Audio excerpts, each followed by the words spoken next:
Hello bachcho, let us read the given question. A radioactive isotope A, mass m and atomic number Z with T half is given as 10 days decays to give B, mass m minus 12 and atomic number Z minus 6 stable atom. If m grams of A is taken and kept in a sealed tube and 5.6 into x liter of helium at 1 atm and 0 degree Celsius is accumulated in 20 days, then the value of x is. तो सबसे पहले हमें question में given है that हमें m grams of ए है, तो m grams of A imply 1 mole of A.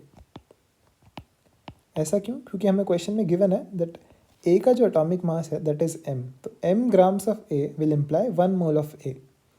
Next जो हमें टाइम गिवन है दैट इज 20 डेज, तो हम उसको कैपिटल टी से रिप्रेजेंट करते हैं, तो that T is equal to 20 days. And question में हमें गिवन है that T half is 10 days, तो हमें यहाँ से दिख रहा है that 20 is equal to 2 of T half. तो जो हमारा हाफ लाइफ है उसका डबल है हमारे पास टाइम गिवन, तो हमारा जो 20 है दैट इज 2 हाफ लाइफ्स. तो 2 half lives imply 75% completion, 75% completion of reaction. तो अब रिएक्शन लिखते हैं. रिएक्शन क्या हो रही है हमारे पास?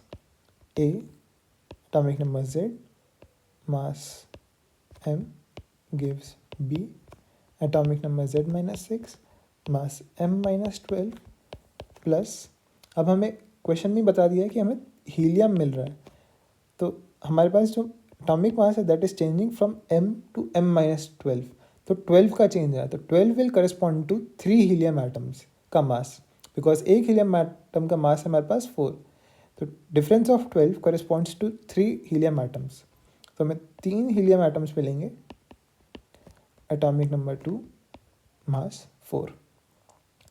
तो हम लिख सकते हैं एट टी इक्वल टू 0 हमारे पास ए का 1 मोल होगा जैसा कि हमने अभी निकाला है.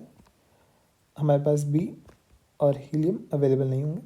Eight T is equal to T that is 20 days हमारे पास 75% रिएक्शन कंप्लीट हो गई है, तो यहाँ पे आएगा 1 माइनस 3/4 क्योंकि हमारे पास 75% रिएक्शन कंप्लीट हो गई. तो जो बी है that will be form 3/4 moles.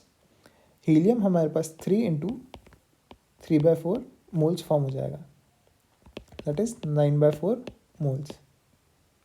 अब क्वेश्चन में गिवन है कि जो वॉल्यूम है दैट इज 5.6 इंटू एक्स, तो वॉल्यूम हम लिख सकते हैं volume will be at S T P हुआ क्योंकि 1 atm एंड 0 डिग्री सेल्सियस है, 9/4 इंटू 22.4, तो अब इसको 4 से डिवाइड करते हैं तो ये हमारे पास आएगा 5.6, तो this comes out to be 9 into 5.6 litres.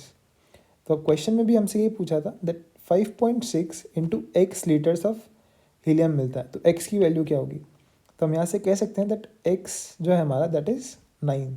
तो the correct answer for this question will be 9. तो आई होप आपको समझ में आया हो. Thank you. All the best.